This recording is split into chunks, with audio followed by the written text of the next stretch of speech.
नमस्कार आजिर भिडियो रे आमे एक सीएलएफ प्रोफाइल तैयारी करिबा सिखिबा। आसंतु तीनोटी बिंदु उपरे क्लिक करिबा। आमे सीएलएफ प्रोफाइल उपरे क्लिक करिबा। आमे मौलिक विवरणी पृष्ठारे पहुंचीछु।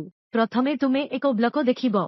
आपणंकु सीएलएफ रो नाम देखाजिबो। आपणंकु एही नामकु बैंक पासबुक सहित मेल करिबाकु पड़िबो। एहा संपादन मोडरे अछि। जदि नामटी बैंक पासबुक सहित मेल खाउ नाही तेबे आपण एहाकु संपादन करि परिबे। मो नाम बैंक पासबुक सहित मेल खाउछि तेणु मु एहाकु संपादन करू नाही। स्थानीय भाषा रे सीएलएफ नाम आपण आपणंको स्थानीय भाषा रे सीएलएफ रो नाम लिखि परिबे।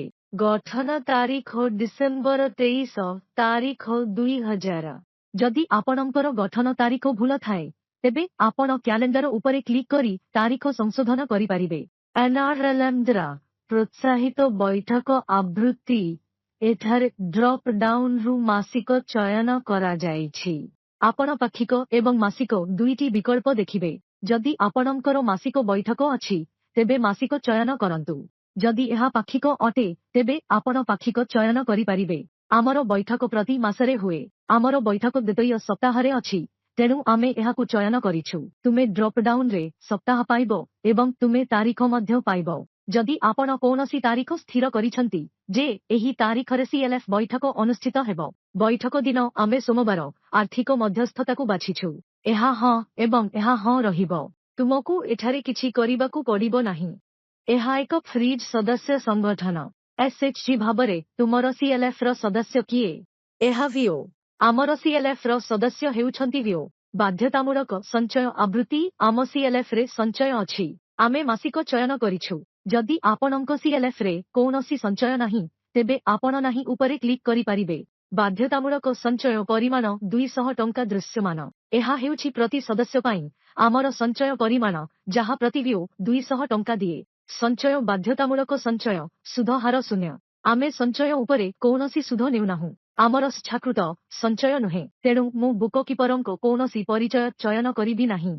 हां आभ्यंतरीण बाह्य किंबा ना। जदि आमर आभ्यंतरीण बुककीपर सेठारे अछंती तेबे आमे बुककीपरंकु चयन करिछु। आपण एठारे बुककीपरंकु चयन करि परिबे। फोन नंबरटी संचालित भाबरे देखाजिबो। निर्वाचित पदाधिकारींको कार्यकाल 60। आपण आपणंको अकाउंट गुडी करू एठारे चयन करि परिबे। तुमर ठिकना केबे परिवर्तन हेबो?